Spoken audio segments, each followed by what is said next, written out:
Assalamualaikum warahmatullahi wabarakatuh. Berikut akan saya sampaikan acara praktikum untuk blok 8, yaitu untuk topik sterilisasi. Sterilisasi sebelumnya kita harus pahami dulu, harus memahami apa itu yang disebut sebagai sterilisasi atau definisi sterilisasi. Sterilisasi adalah suatu tindakan untuk membebaskan alat atau bahan ya yang nanti itu terhindar dari segala macam kehidupan ya, termasuk dalam hal ini adalah mikroorganisme yang merugikan ya, kemudian mencegahnya supaya tidak hidup kembali ini, sehingga nanti sterilisasi ini harapannya alat atau bahan tersebut terbebas dari pertumbuhan dari mikroorganisme. Kemudian sterilisasi itu bisa dilakukan terhadap benda hidup maupun benda mati. Ya. Kemudian kita juga harus memahami apa itu istilah steril dengan istilah bersih. Ya. Jadi steril, sesuatu yang steril, apakah selalu bersih? Demikian juga apakah sesuatu yang bersih itu selalu steril? Itu harus kita pahami benar. Bahwa sesuatu yang steril itu belum tentu dalam kondisi suatu bahan itu bersih ya. Jadi misalnya contohnya kalau kita melihat duk steril ya yang dipakai untuk perlengkapan operasi, mungkin sering dipakai kemudian kena noda darah dan kotor, sudah dibersihkan, dicuci, tetapi kemudian dilakukan tindakan sterilisasi. Apabila duk itu diuji ternyata tidak ada pertumbuhan bakteri, berarti dia kita sebut sebagai bahan atau benda yang steril. Tetapi coba kita lihat kalau suatu benda, misalnya meja, ya meja ini, apakah ini meja dalam kondisi bersih? Tentunya kita lihat bersih ya, tetapi apakah steril? Nah ini perlu kita uji ya. Kalau ternyata dalam benda meja ini ada pertumbuhan mikroorganisme, berarti benda itu bersih, tetapi dia tidak steril. Jadi itu harus memahami. Jadi sesuatu yang steril belum tentu bersih, sesuatu yang bersih itu pun belum tentu steril. Jadi prinsipnya bahwa steril itu ini ya, terbebas, suatu atau bahan itu terbebas dari pertumbuhan mikroorganisme. Ya, ini kemudian ini yang tadi prinsip tadi ya, bahwa steril itu tidak terdapat mikroorganisme. Mikroorganisme itu kalau orang bilangnya kuman ya. Jadi kuman itu macam-macam, bisa bakteri, virus, jamur atau bentuk kehidupan lain. Ini ya. Nah, kemudian alat atau bahan dikatakan bersih tidak terdapat materi yang tampak secara visual. Jadi itu tadi saya sampaikan ya, apakah kalau bersih itu pasti steril atau steril selalu bersih, itu tidak. Jadi kalau bersih itu hanya secara visual, tapi kalau steril itu secara mikroskopis kita buktikan tidak ada pertumbuhan mikroorganisme di situ. Nah, kemudian kita harus paham juga tadi bahwa sterilisasi itu berlaku untuk benda hidup dan benda mati.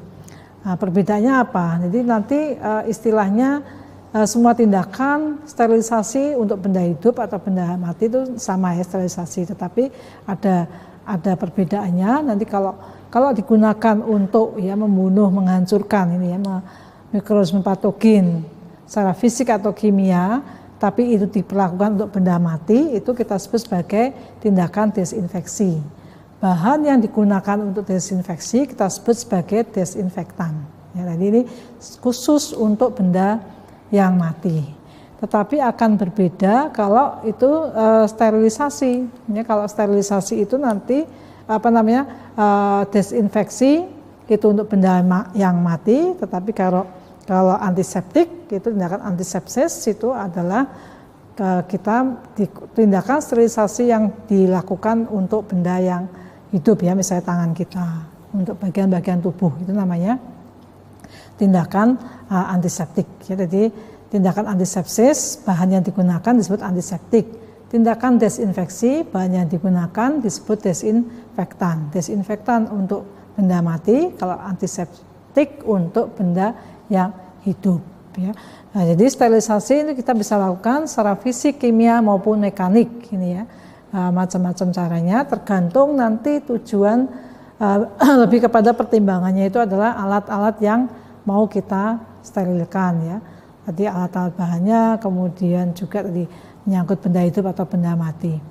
Ya, tergantung macam bahan, sifat bahannya, apakah nanti sifat bahan itu menjadi rusak kalau disterilkan. Kemudian ini ya, karena sterilisasi itu terkait dengan temperatur, jadi suhunya biasanya dengan suhu tertentu yang nanti bisa membunuh bakteri tanpa merusak bahan yang kita sterilkan.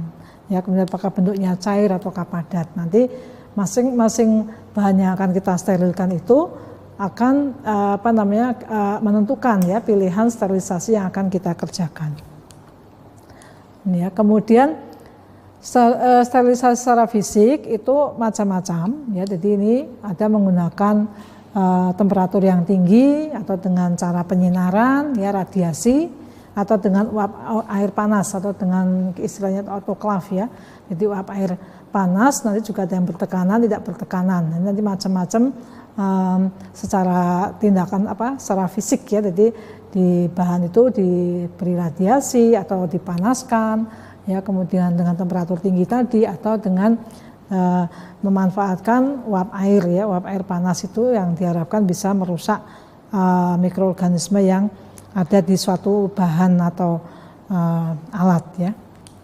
Ini jadi nanti macam-macam juga caranya. Jadi untuk pemanasan itu cukup banyak variasinya, bisa secara langsung pemijaran. Nanti ini yang akan kita coba lakukan uji praktikumnya ya, dengan pemanasan langsung. Apakah dengan suatu alat kita berikan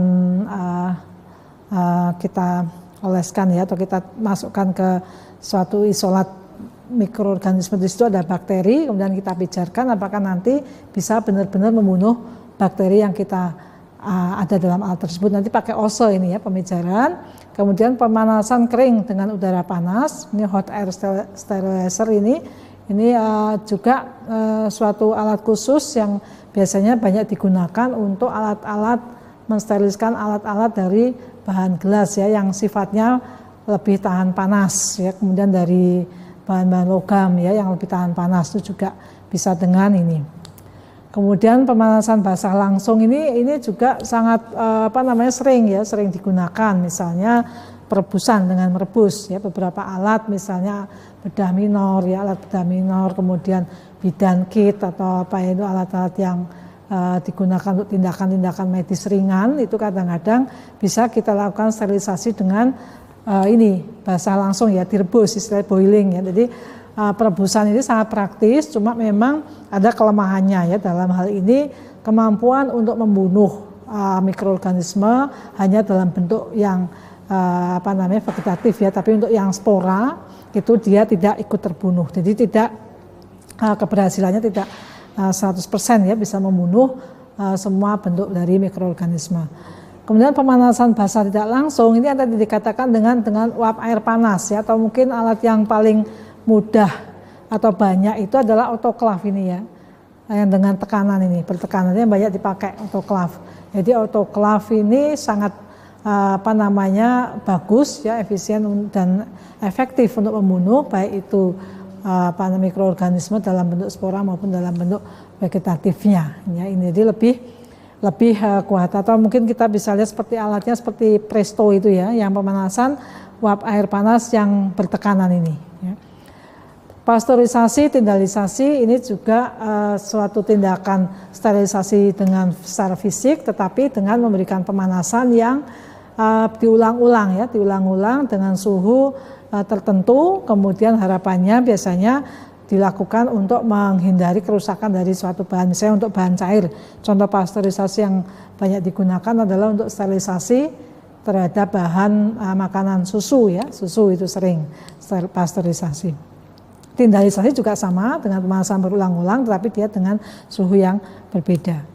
Nah ini mungkin kita bisa lihat beberapa alat-alat sterilisasi, ini seperti tadi ya, yang hot air oven, hot air sterilizer ini, kemudian yang autoklaf tadi, seperti Presto ini ada tekanannya, ini juga kalau ini dalam skala besar, ini biasanya dalam suatu rumah sakit ya.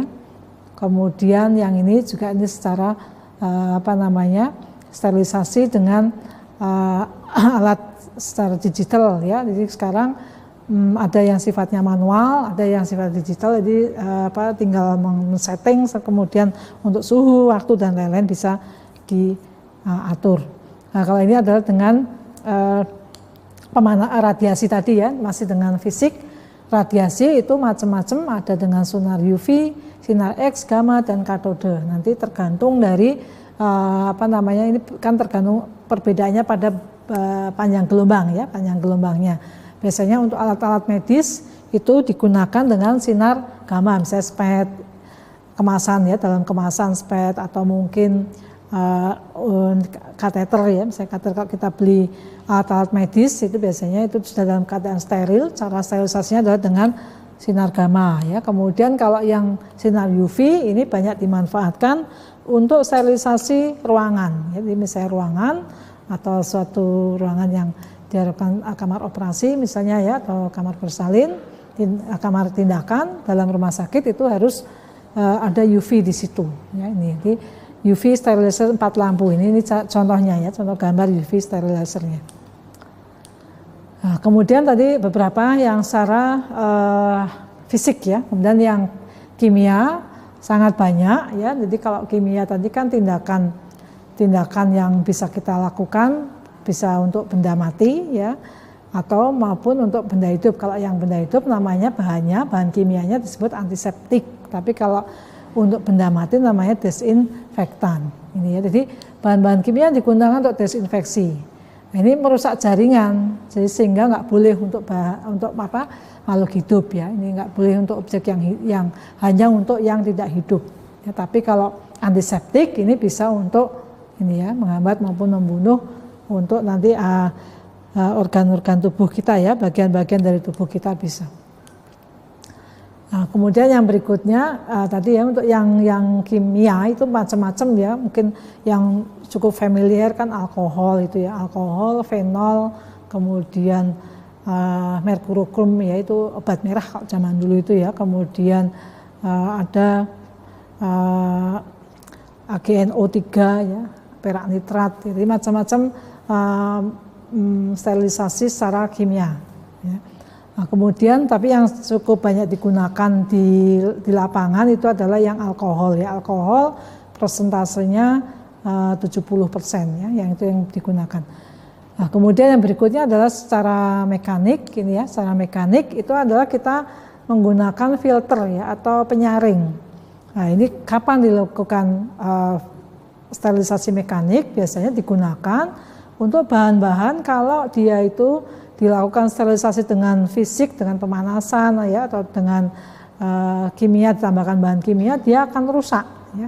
Maka kita harus lakukan sterilisasi secara mekanik, itu dengan cara disaring ya, jadi dilewatkan ke suatu filter ya, atau filter atau saringan yang lubang-lubangnya itu, yang pori-porinya itu mempunyai ukuran yang lebih kecil daripada ukuran bakteri. Sehingga nanti kalau bahan itu misalnya bahan cair, contoh yang digunakan sterilisasi mekanik itu adalah misalnya vaksin ya, vaksin atau obat-obatan yang dalam bentuk cairan yang nanti itu harus diberikan dalam kondisi steril. Maka sebelum diedarkan itu harus disterilisasi dulu.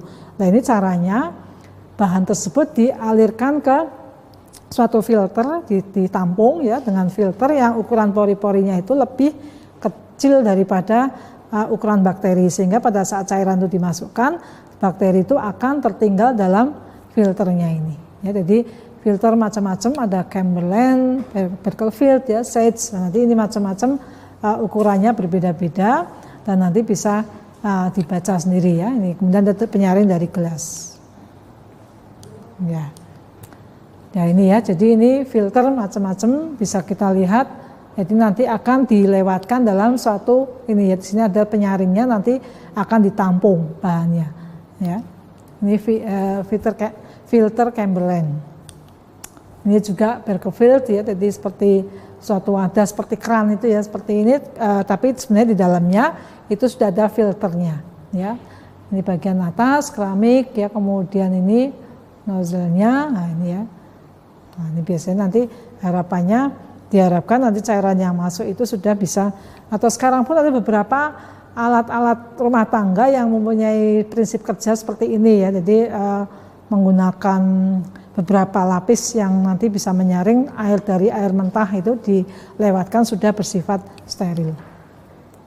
Nah, untuk praktikum kali ini nanti kita akan lakukan 2 kali percobaan ya. Jadi yang pertama itu adalah melihat sterilisasi secara pemanasan, kemudian yang kedua adalah melakukan tindakan antisepsis dengan bahan kimia ya, atau sterilisasi secara kimiawi.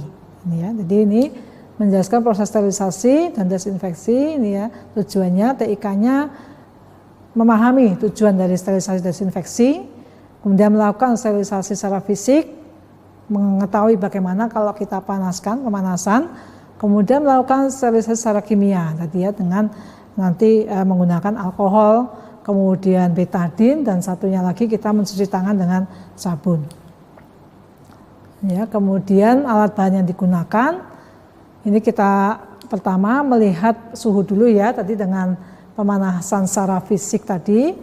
Ini alat bahannya, kita ada biakan kuman E. coli, kemudian media lempeng agar darah yang nanti kita pakai untuk menumbuhkan atau membuktikan ya bahwa mikroorganisme itu tumbuh atau tidak, kemudian lidi kapas steril, ose, sengkelit, dan lampu spiritus. Mungkin ini kita bisa lihat, ini adalah biakannya, adalah biakan kumannya, ya, kuman E. coli, kemudian ini adalah ose, nanti yang mau kita pakai sebagai alat yang kita akan ujikan atau uji sterilisasinya, osenya.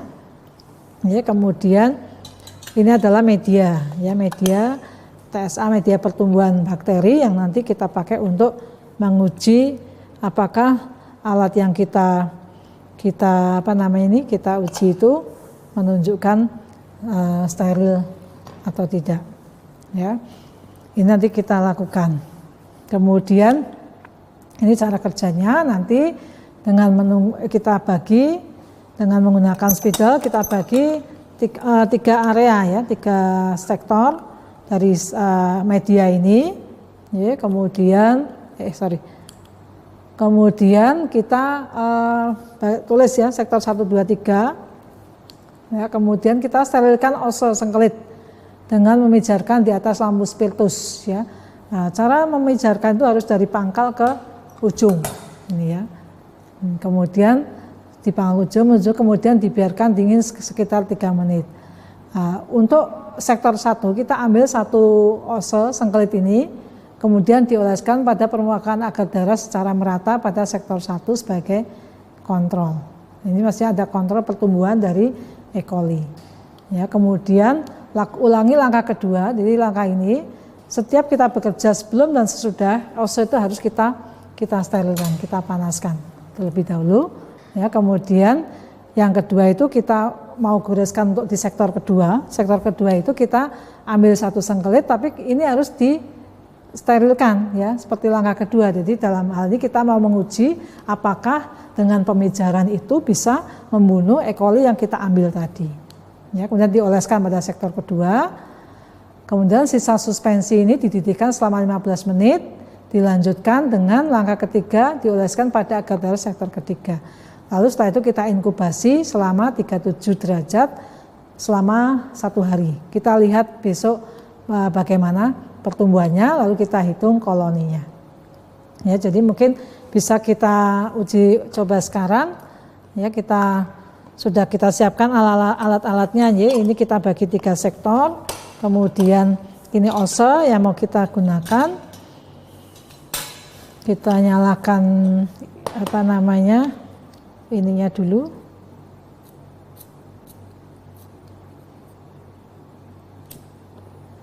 Ya, kemudian langkah pertama tadi selalu harus kita lakukan ini ya. Jadi setiap mau mengerjakan ose ini harus dalam keadaan yang steril.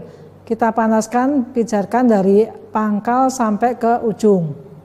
Ya, jadi bukan dari ujung, tapi dari pangkal sampai ke ujung, sampai benar-benar pijar, ya, sampai benar-benar pijar. Ya, kemudian ini sampai memijar seperti ini, kita diamkan dulu supaya tidak dalam kondisi panas. Ya, kemudian kita ambil tadi ya koloni yang isolat, ada E. coli, ada bakteri ini, kita ambil sebagai kontrol positif ya. Jadi kita ambil, kita panaskan ujungnya, kita masukkan ya, kemudian kita goreskan pada media yang untuk sektor 1. Ya, ini kita goreskan di sini. Kita harus goreskan juga harus dekat dengan api. Ya, digoreskan pada sektor 1. Ya. Kemudian ini kan ada bekas bakteri, harus kita panaskan lagi dari pangkal ke ujung lagi. Dari pangkal ke ujung, ya, sampai pijar. Kenapa harus dari pangkal ke ujung? Karena kalau langsung dari ujung, kan ada bakteri di situ ya, takutnya tadi itu. Jadi ada resiko dia loncat ya, jadi memang harus dari pangkal dulu sampai ke ujung. Setelah selesai, baru kita lakukan kedua ya. Jadi yang kedua tadi adalah kita ambil satu ose biakan, kemudian kita sterilkan sesuai dengan langkah kedua tadi. Jadi kita ambil lagi ini bakterinya, kita ambil satu ose, ya, kemudian kita panaskan. Nah ini jadi kan mengandung bakteri, ya, ini kita panaskan. Coba. Setelah kita panaskan, harusnya nanti harapannya ose ini kan steril ya, steril. Sudah saya pijat, bakteri yang nempel di situ semuanya mati, ya kan, semua mati. Kita akan goreskan di sektor yang kedua. Ya, kita goreskan di sektor kedua. Ini sektor kedua. Goreskan. Lalu kita panaskan lagi. Jadi sebelum dan setelah bekerja kita harus lakukan sterilisasi dengan dipijarkan.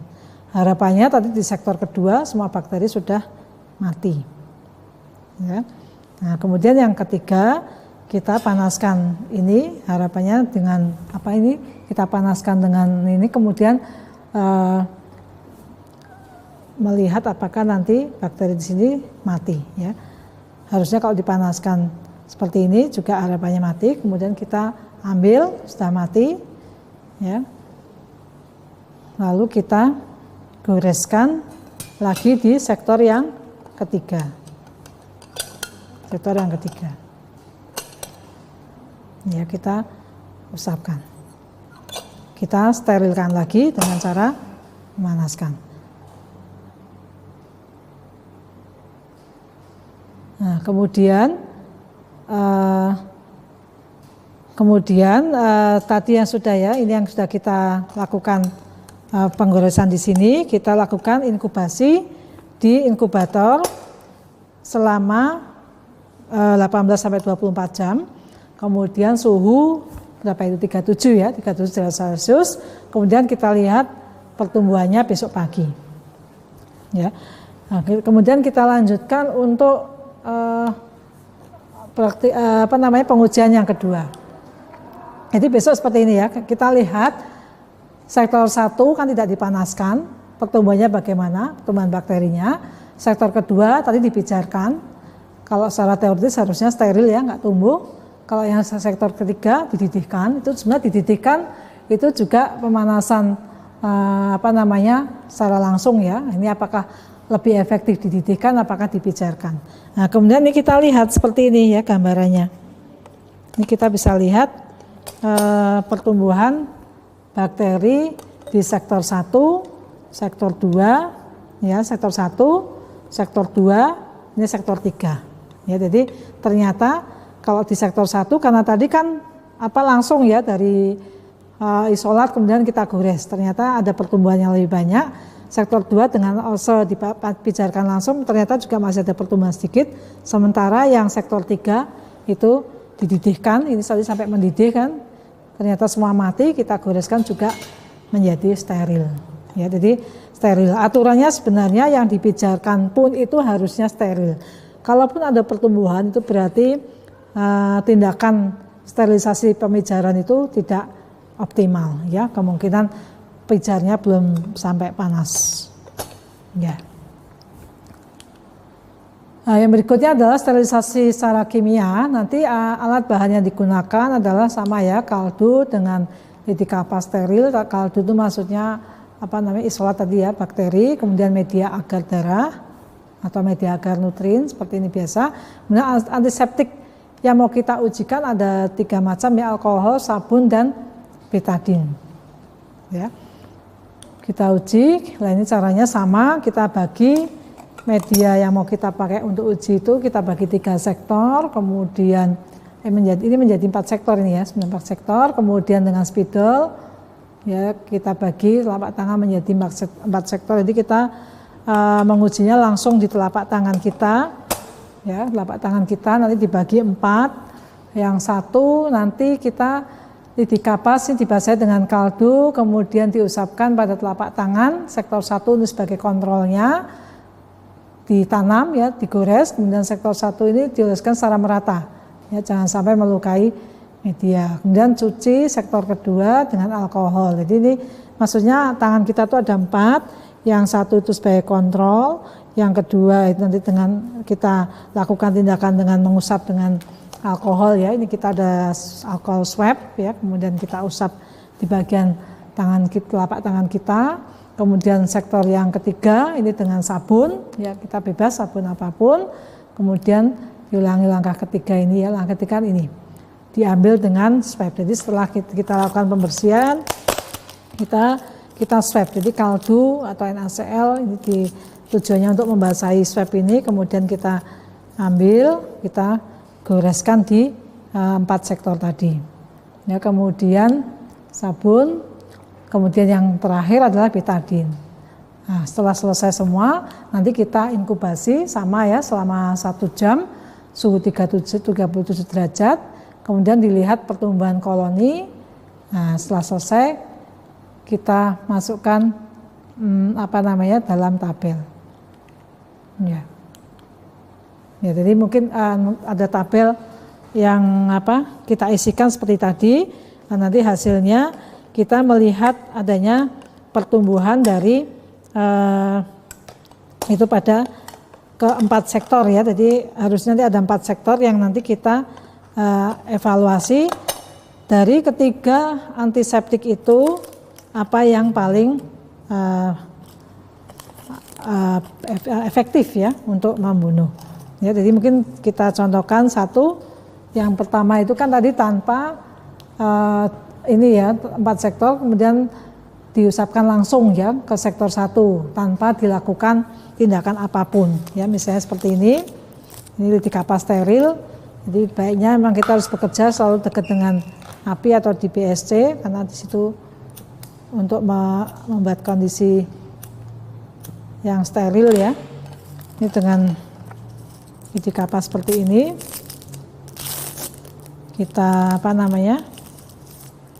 pakai ini kaldunya tadi, atau mungkin bisa yang cairan NaCl steril yang netral ya, seperti cairan fisiologis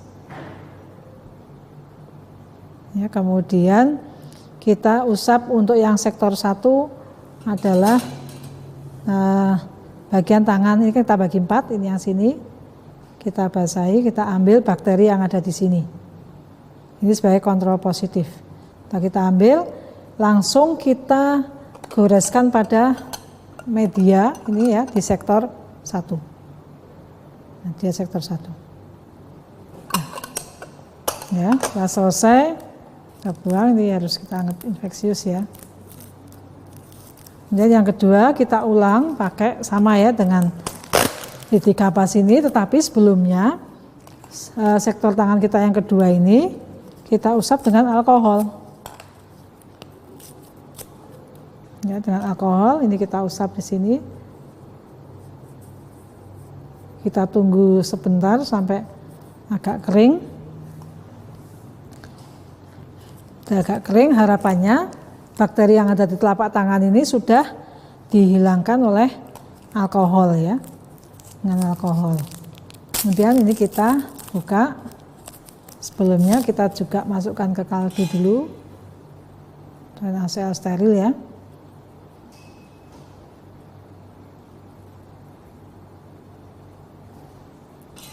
Dan kita usap tangan yang sudah diolesi alkohol tadi.